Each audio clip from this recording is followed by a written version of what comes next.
ગોતામાં પણ વરસાદી માહોલ જામેલો જોવા મળી રહ્યો છે। આશ્રમ રોડ વિસ્તારથી મારી સાથે સંવાદદાતા સંજય ટાંક પણ અહીંયા સીધા જોડાઈ ચૂક્યા છે। સંજય, કેવો વિસ્તાર, ખાસ કરીને આશ્રમ રોડ પર કેવો વરસાદી માહોલ જોવા મળી રહ્યો છે અત્યારે?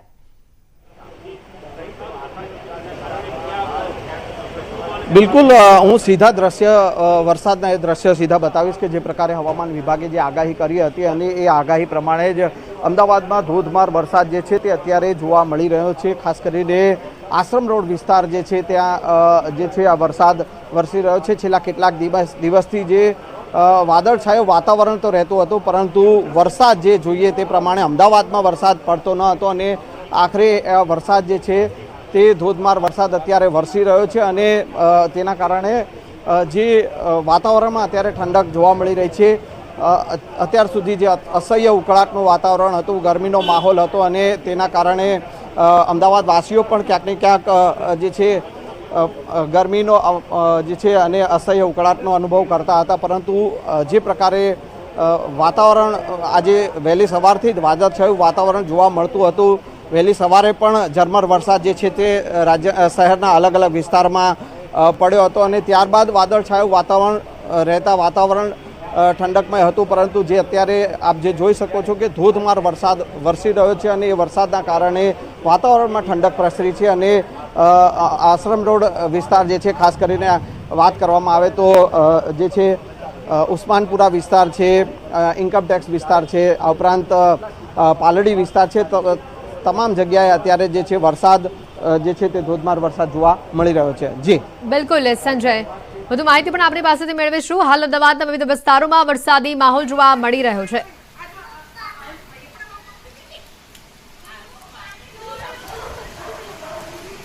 તો અન્ય પણ મહત્વના સમાચાર આવી રહ્યા છે ભરૂચથી, કે જ્યાં રેસ્ક્યુને લઈને સમાચાર આવી રહ્યા છે। આપણે જણાવી દઈએ, ભરૂચથી વિગતો આવી રહી છે। નેત્રંગમાં સાંબેલાધાર જે વરસાદ વરસી રહ્યો છે, વહેલી સવારથી જ આ વિસ્તારમાં વરસાદી માહોલ છે।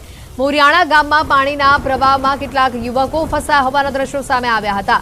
યુવક તાડના ઝાડ પર અટવાયો હતો। યુવકને બચાવવા માટે રેસ્ક્યુ ઓપરેશન પણ હાથ ધરવામાં આવ્યું હતું। સીધા દ્રશ્યો પણ બતાવી રહ્યા છે, એક્સક્લુઝિવ દ્રશ્યો આપને બતાવી રહ્યા છે। ધસમસતા પાણીમાં યુવકને બચાવવા ઓપરેશન તેજ કરવામાં આવ્યું। તમે પાણીનું વહેણ જોઈ શકો છો, કેટલું ઝડપી પાણી વહી રહ્યું છે અને એમાં તાડના ઝાડ પર આ યુવક અટવાયો હતો, ફસાયો હતો, કે જેનું રેસ્ક્યુ કરી લેવામાં આવ્યું। આ રેસ્ક્યુના પણ એક્સક્લુઝિવ દ્રશ્યો આપને બતાવી રહ્યા છે। મોટી સંખ્યામાં લોકો અહીંયા પહોંચ્યા હતા યુવકનું રેસ્ક્યુ કરવા માટે, યુવકને બચાવવા માટે આ રેસ્ક્યુ ઓપરેશન હાથ ધરવામાં આવ્યું હતું। નેત્રંગમાં જ સાંબેલાધાર વરસાદ જોવા મળી રહ્યો છે। ગણતરીના જ કલાકોમાં અહીંયા સાંબેલાધાર વરસાદ વરસતા આખો વિસ્તાર જાણે બેટમાં ફેરવાય તેવી પરિસ્થિતિ। પાણીનું વહેણ તમે જોઈ શકો છો, કયા પ્રકારે પાણી રસ્તા પરથી પસાર થઈ રહ્યું છે અને આ પરિસ્થિતિમાં એક યુવક ફસાયો હતો આ વિસ્તારમાં। સાંબેલાધાર વરસાદના કારણે, પાણીના વહેણના કારણે તાડના ઝાડ ઉપર અટવાયો હતો અને તેના યુવકો દ્વારા ખાસ કરીને જ્યાં દ્રશ્યો સામે આવે છે, કેટલાક સ્થાનિકો છે તે પણ જોડાયા હતા। તેઓ દ્વારા પણ આ રેસ્ક્યુ ઓપરેશન હાથ ધરવામાં આવ્યું હતું અને આ યુવકને બચાવવાના પ્રયાસો જે છે તે કરવામાં આવ્યા હતા। એક્સક્લુઝિવ તસવીરો બતાવી રહ્યા છે। પાણીનો પ્રવાહ ખૂબ જ તીવ્ર જઈ રહ્યો છે, તે પણ આ દ્રશ્યોમાં જોઈ શકાય છે। યુવકને બચાવવા માટે આ રેસ્ક્યુ ઓપરેશન હાથ ધરવામાં આવ્યું હતું। સ્થાનિક પ્રશાસનને પણ જાણ કરવામાં આવી હતી, તો મોટી સંખ્યામાં આસપાસના લોકો પણ સ્થળ ઉપર દોડી આવ્યા હતા જ્યારે જાણ થઈ કે આ યુવક ઝાડ ઉપર અટવાયો છે, ફસાયો છે, કારણ કે પાણીનો પ્રવાહ એટલો તીવ્ર છે કે કદાચ નીચે ઉતરે પગ મૂકીને એકલો પસાર થવાનો પ્રયત્ન કરે તો પણ તે મુશ્કેલી ભર્યું છે।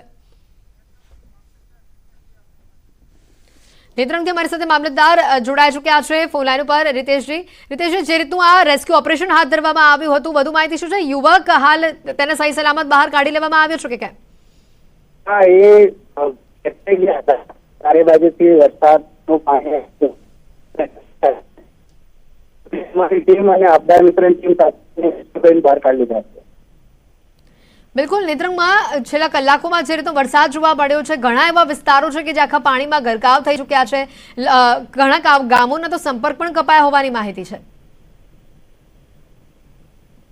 રીતેશજી, એ પાણી તો હવે ઓસરી ગયું છે। જી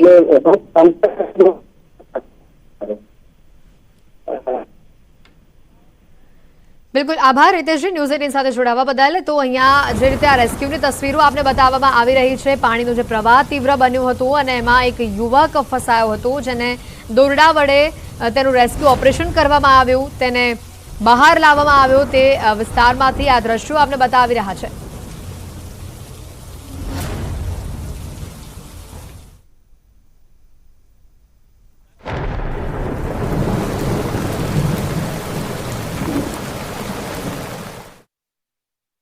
यार सांभळ ઉદ્બોધનમાં આડકતરો ઇશારો આપ્યો કે કોળી સમાજના મુખ્યમંત્રી હોવાની ચર્ચા વચ્ચે આ નવા નેતૃત્વનો મહત્વપૂર્ણ રોલ હશે. આ સંદર્ભમાં તેમણે સ્પષ્ટ કર્યું કે સમાજના નેતા મુખ્યમંત્રી બને તો અમને ખૂબ આનંદ થશે. સંગઠનના નવા ક્લેવર સાથે કામ કરવા માટે હીરાભાઈ સોલંકીએ જણાવ્યું કે નવા ચહેરાઓને અને ઝોન વાઇઝ હોદ્દેદારોને જવાબદારી સોંપવામાં આવશે. સંગઠનના નવનિર્માણના ભાગરૂપે ઝોન વાઇઝ કામ કરવાથી વિવિધ ક્ષેત્રોમાં એકીકૃત પ્રયત્નો દ્વારા વધુ અસરકારક રીતે કામ થઈ શકશે. આ બેઠકમાં કોળી સમાજના ચુવાડિયા, ઘેડિયા અને તળપદા વિભાગોને સાથે જોડીને સંગઠનને મજબૂત બનાવવા માટે ચર્ચા કરવામાં આવી હતી. તું બોલ માર દીકરો. હા માં. રાજકોટના યુવકને વિદેશમાં જવાનો શોખ ભારે પડ્યો. ગુજરાતથી નાણાં કમાવા આફ્રિકા ગયેલા યુવકો પર ચોરીનો આરોપ મૂકીને કંપનીના માલિકે 1 મહિનાથી વધુ સમયથી બંધક બનાવ્યો હોવાની ઘટના સામે આવી. કંપનીના માલિકે યુવકના પરિવારને વિડીયો કોલ કરીને જુગારમાં હારી ગયેલા $8,000 આપવાની માંગ કરી હતી, જેના પગલે પરિવારે ભારતીય કરન્સી મુજબ 6.80 લાખ આપવાની તૈયારી દર્શાવી. જોકે હવે કંપની માલિક દ્વારા પરિવાર પાસેથી $22,500 એટલે કે ₹20 લાખની માંગ કરવામાં આવી રહી છે.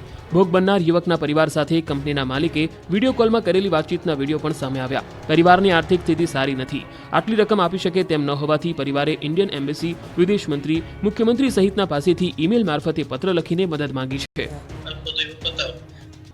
આ સીસીટીવી દ્રશ્યો છે અમદાવાદના સોલા પોલીસ સ્ટેશનના અને સીસીટીવીમાં ભાગતો આ શખ્સ છે પોક્સો કેસનો આરોપી. સોલામાં સગીરા સાથે અપહરણ વિથ દુષ્કર્મના કેસનો આરોપી પોલીસને હાથ તાળી આપીને ભાગી ગયો. પોલીસ આરોપીને શૌચાલયમાં લઈ ગઈ હતી. પોલીસ શૌચાલયની બહાર રાહ જોતી રહી અને આરોપી બારીનો કાચ તોડીને ફરાર થઈ ગયો.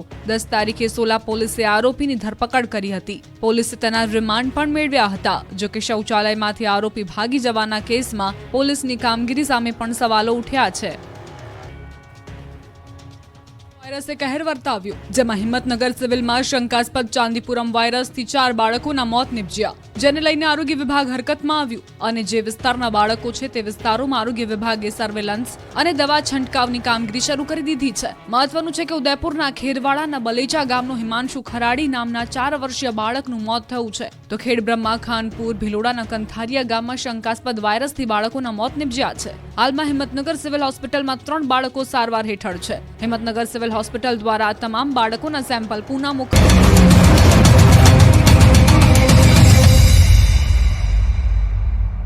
હેડલાઇન્સ પ્રેઝન્ટેડ બાય દરેક વાનગીનો વટ પાડતો સ્પાયરન ગરમ મસાલો, ગુજરાતનો ખરો સ્વાદ સ્પાયરન મસાલા.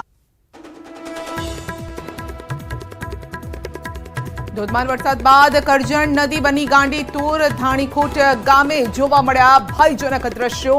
રોમપોલ વોટરફોલનો સુંદર નજારો.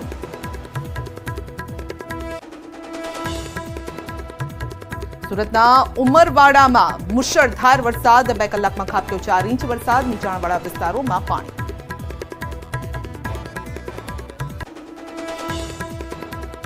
બપોરે 2 વાગ્યા સુધી રાજ્યના 7 જિલ્લામાં ઓરેન્જ એલર્ટ, 17 જિલ્લામાં યલો એલર્ટ. અમદાવાદમાં ભારે આગાહી.